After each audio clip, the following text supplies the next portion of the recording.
Welcome to Anita Talks History and Genealogy. So pleased that you could join me. This is my YouTube channel, and it's at We Know Better 622. And please hit the like and the share button, and continue to, support our channel, to ask questions, to comment.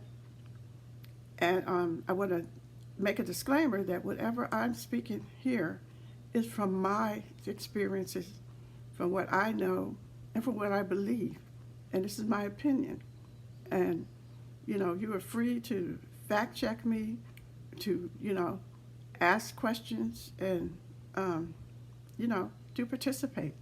I'm planning to have a live session in the near future. But today, this topic that I'm talking about has to do, like many of my topics, has to do with what's going on today and how the past relates to what is going on today. It's too deep for me to cover it all in one setting. So that won't happen. But we know that the government is shut down. We know that there are troops in our cities. We know that there are wars going on. There are threats of wars from this administration in Venezuela, threats of war against Venezuela, a sovereign nation that is not doing anything to America. As far as anybody taking drugs somewhere, America is probably the biggest drug distributor in the world, okay? If you don't believe me, ask the Chinese about the poppies.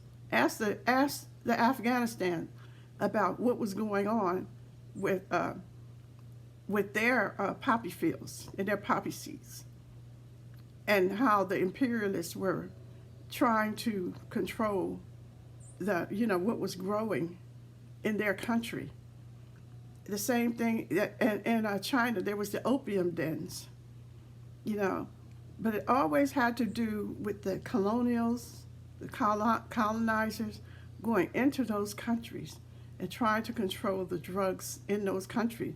Because if you can get those people, to drugged up, you can control them. And also, you can sell those drugs worldwide. It's not, in my belief, the Venezuelans that are sending drugs over here. It's the United States government that wants control of Venezuela's oil and gold reserve. That is what they have been doing to South America as long as they have been here colonizing the United States and the rest of America. If Canada had more resources, they would be up there trying to take their resources. They would have colonized them instead of letting them be a place where slaves could go and be free. And this is the history of these United States and the Americas, of exploitation, of wars. As far as Cuba is concerned, Cuba had, the Spanish were the ones who colonized Cuba. And they went in there, and enslaved the natives who were a dark people. They brought in other slaves from Africa, and then they mixed with those slaves. So there are some light-skinned Cubans. But when I was in Cuba, and I was talking to the light-skinned ones and the dark-skinned ones, everybody said, we're all mulatto. We're all mulatto. That's what they said. They said that's what the colonizers called us, so now we're claiming it. So, but when those certain Cubans came here to the Americas on the flotillas, by the way, many of those flotillas was Castro emptying the prisons, and when America was talking about how bad that those people were being treated, the flotilla was Castro emptying the prisoners and putting them on boats and sending them to Miami. So this is how that place, and they call it Little Havana. That's who those people are or were before Trump sent them back to Cuba or wherever he sent them back to. But this is the history. These are the lies that are being told. The lies that are being told about the Americas, how the Americas was settled, who the villains are.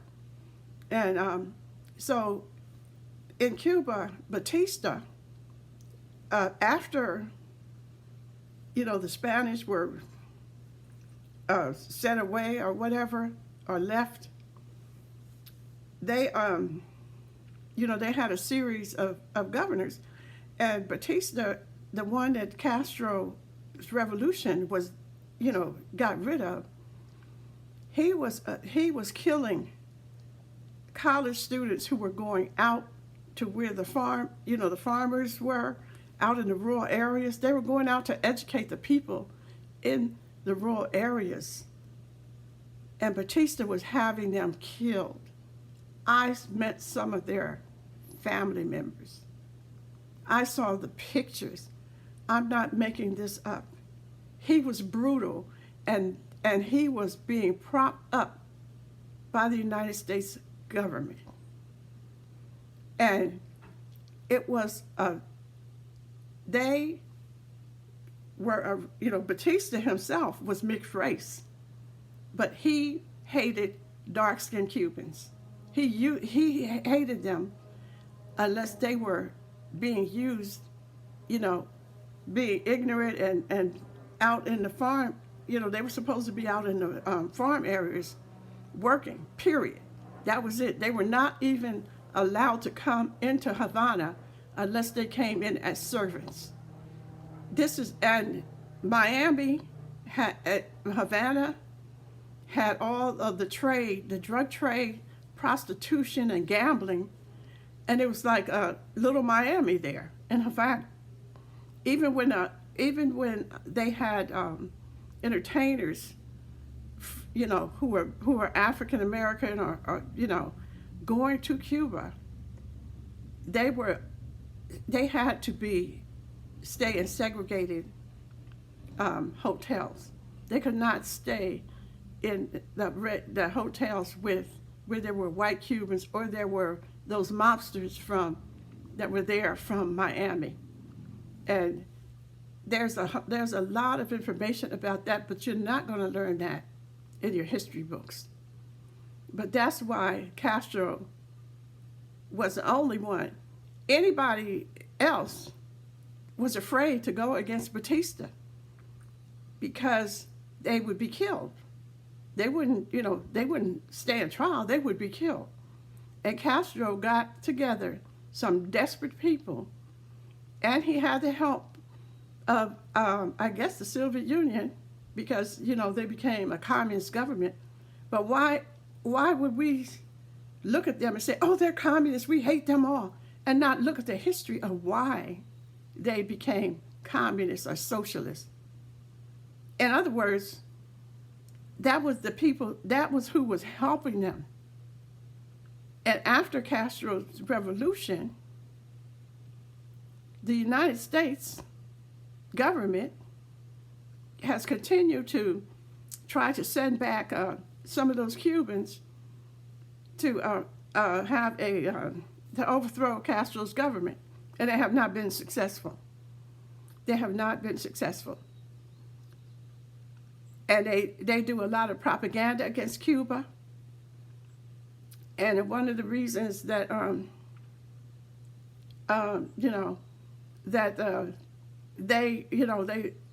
they put down the Cubans for being communists, but the United States government and Russia and the Soviet Union work together. They work together, but they will come in and go after Castro, but they won't go. They're not going to go against Russia. And I'm going to tell you why.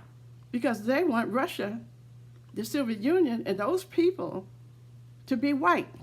You know, that white identity. So whenever the Russians come here, the ones that come here, they are automatically considered white. Even when there's a Cold War, when Russia would have a winter where they, a bad winter and no food, the European Union and the United States would make sure they had food. They will never do that for Africa. So that's some history about what's going on. And they had a long, protracted war in South America because they want the oil and the mineral wealth of South America all the way down to the Amazon, where they want to cut down the trees and exploit the land. And the indigenous people there are fighting back. This is the history. This is the dictatorship that we have been living under the colonial governments that have come here from Europe. And here in these United States, my ancestors suffered under the hands of these same people. They were killed, they were dispersed, their land was taken. We lived in Pennsylvania, where that government would tell you, oh, there's no native villages here. No, because they killed them all off. Not all, because I'm here. My mother's there, her father, and all those. We're still here in one form or another. But we were not even allowed to go to where our native ancestors' lands were. We were not allowed there because they had set up townships or villages that was all white. And they built communities for white Europeans to come into the United States. And that is what, and especially in Pennsylvania where the steel mills were. So they were given the good jobs. They were given jobs that, like my father, he worked in a steel mill. But the jobs that paid the most money were given to the Eastern Europeans or Europeans that were recent immigrants. So let's talk about immigrants. There's immigrants that came here from Europe and are still coming here from Europe. And then there's the ones that are coming over the border. And the ones that they want us to hate are the ones coming from the border. They want us to focus on them. And if you do, you're stupid. I'm sorry, I don't know anything else to say. Because if you want to attack those people, who, by the way, they're not just coming here. Somebody from here is sending the message that, oh, there's plenty of jobs here in these United States. Or there's farm work here.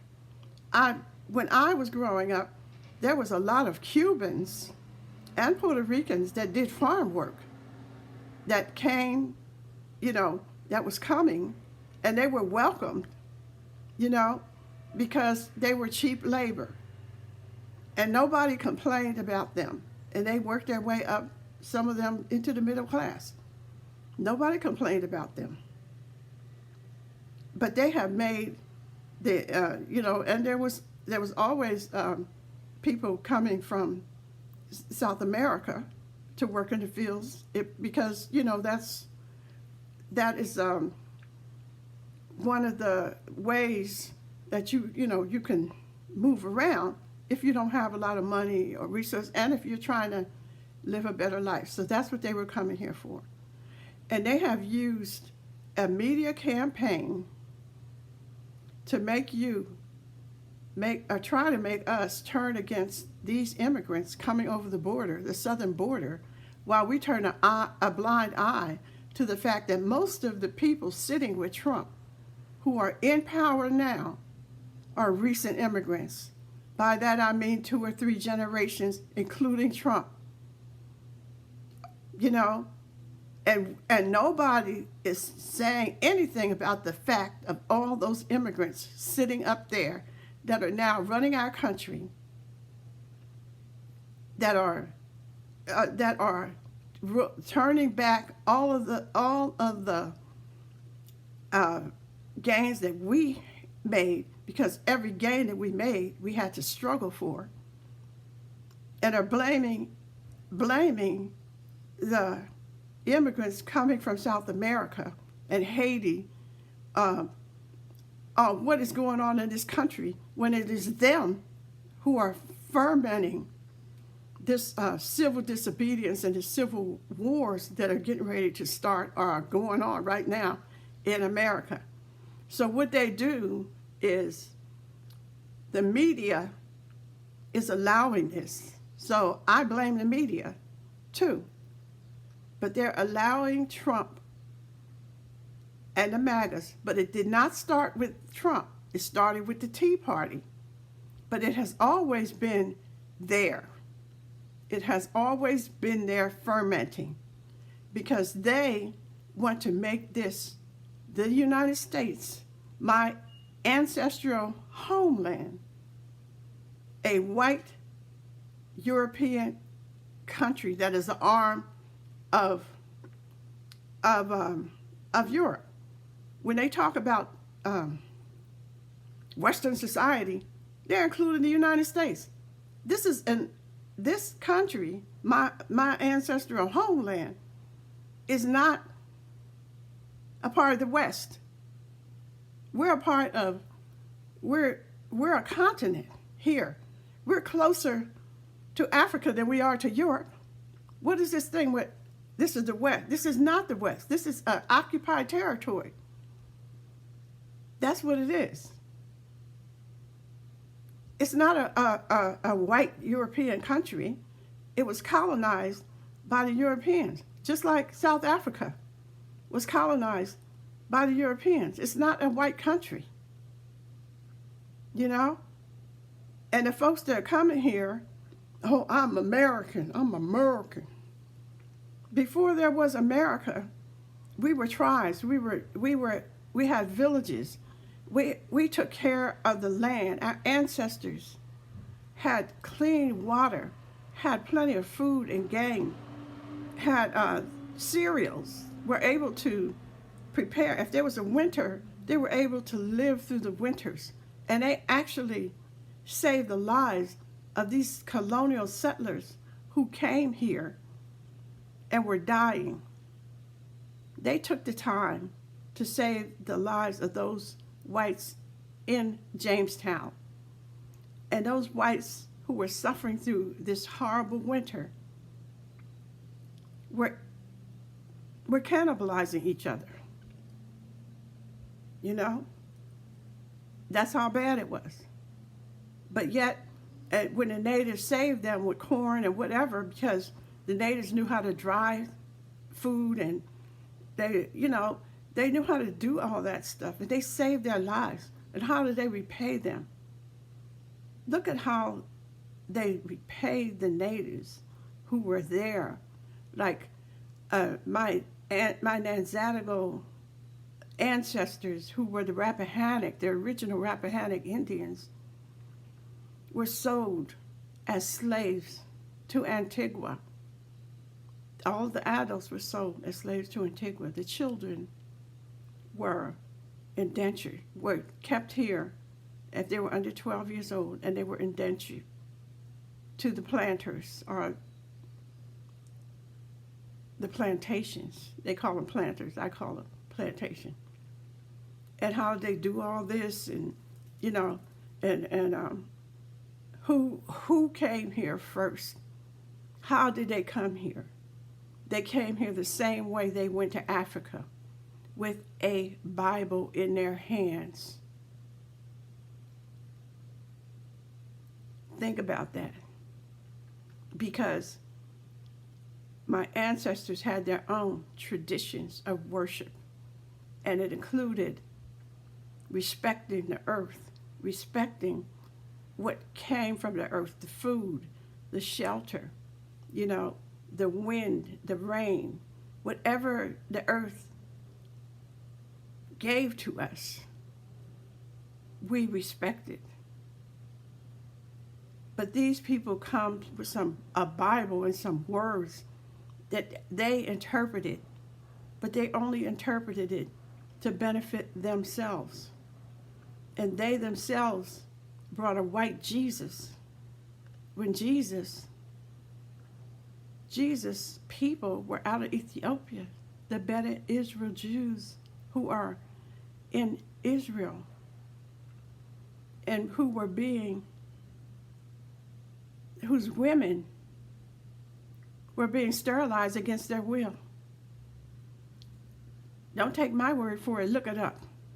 Look it up.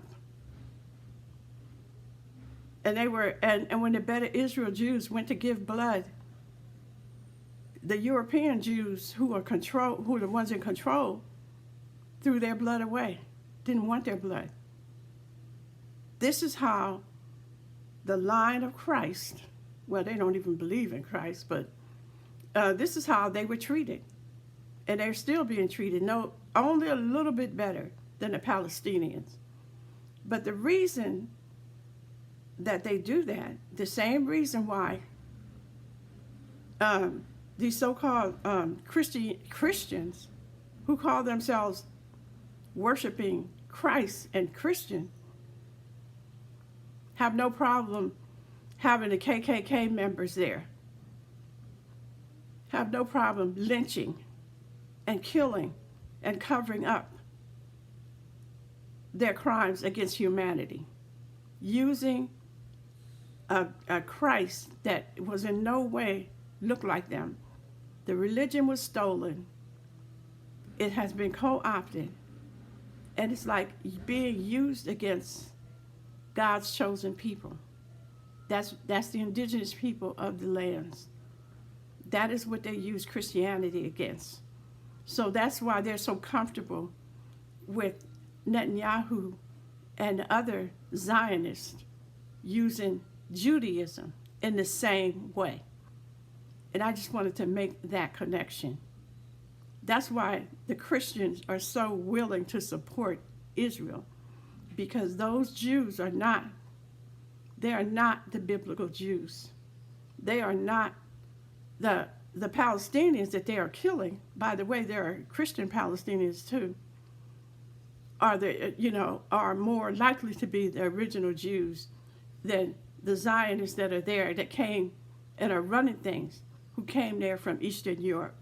And we have a lot of the Eastern Europeans here running things here in the United States. And nobody wants to say that. Those are immigrants. So if we're banning immigrants, if we're putting out immigrants, and Trump is talking about telling people at the UN to close your borders, why are our borders open when Europeans are coming here? Why are our borders open? And why does Trump think that he is going to somehow convince us that we should go pick some cotton or pick some soybeans or in a field, because he and his administration felt the need to run out the immigrants that came here to work on them in those fields? We're not fixing to go pick no cotton, tomatoes. We're not going to do that. Berries, whatever. You go and do it. You take those people that you're bringing here from Europe, put them in the fields. Put them in the fields. Let them do that back-breaking work that you are trying to make me and mine do. And while they're talking about going to war, I want to say this. We don't have a military to go to war with nobody. He doesn't want us there. He don't want black and brown people in their military. He doesn't want gays in the military. He doesn't want women in the military.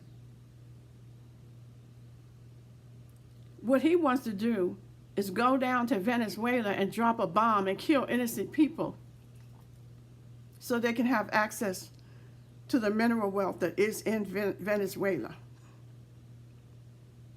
That's what they're doing in Palestine. It's not a religious war. It has nothing to do with that promised land. That land was not promised to Eastern European Jews. I'm sorry. That land was not promised to them. What they want is the oil wealth that is in Palestine. And, the mineral wealth that belongs to the Palestinian people. And nobody is calling it out. What is wrong with you people? Don't you see that? Get your head out of the Bible, because God is inside you. Creator's in you, not in a book. Ask yourself, pray, and ask for guidance. And if you're right, if your spirit is right, the answers will come. Common sense should prevail. And when they say woke, that's what they're talking about. They're talking about the fact that we know how to pray and ask, that we're guided by the ancestors, that we are a people who are a spiritual people. And by we, I mean the indigenous people all over this world, the native people, the people of African descent. That's why we have drums. That's why we have music. That's why we have dancing. Because that's part of the spirit. That spirit.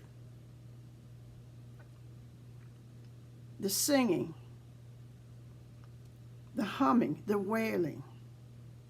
That's the spirit in us. And we need to use it. We need to use our common sense and stop letting the media, social media. There's some good stuff on social media, but you need to be woke. You need to be woke to understand and do your own research. If you hear something that sounds like it's too good to be true, it probably is. And Trump is not talking to us. He's talking to his MAGA base. He wants to get them so riled up, they will come out and start just killing us. And those who are left, he wants to have the right to imprison them. And guess what? Then he will force them to work on those farms. That's why he's going into the cities, those urban areas. Trying to have mass arrests of our people, of our young people, put them in prison. And also, once they're in prison, then force them to work those farms, which even if he does get those people to work on the farm, our people to work on the farm, ain't nobody gonna buy it. China's not buying that stuff. Who's gonna buy it? Nobody's gonna buy the soybeans. They're sitting there rotting, and they'll be rotting next year. China's not buying that stuff. Canada's not buying it. Brazil, nobody's buying anything from us. So this is a pipe dream. And what we need to do is unite. We need to stay focused, not play into the hands of the evil ones. Sorry. Like they say, call a spade a spade. And I call a racist a racist. That's who they are. That's how they come to us, like we took something from them, and they have stolen everything from us, from our ancestors. They have passed laws so that we could not live in certain neighborhoods while they bring Europeans here and build whole communities for them to live in. This has been our reality. And in spite of that, we as a community have risen up. We have used our talents and our skills and our abilities to rise above the evilness and the wicked, the wicked things that are being done to us. And these people calling us out, trying to go to the HBCUs and threatening people, our young people who are in college there studying to better their lives. They don't get any recognition. They don't get a pat on the back. Our young people. Instead, they get dog whistled. And so Charlie Kirk, whoever killed him, whether it was that young man or another sniper, it wasn't none of us that killed him or had him killed, because he wasn't even talking to us. He was talking about us. And they do that all the time. So he was a non-entity. You know, we're not going to worship him. We didn't worship him in life. We don't worship him in death. But whoever killed him, it wasn't us. That's all I want to say about this. And please, like I said, like, share, continue to tune in, comment, ask questions, and you also suggest some topics that we can talk about in the future, especially for my live broadcast that I'm planning. And I will see you guys, and, peace out. Stay woke.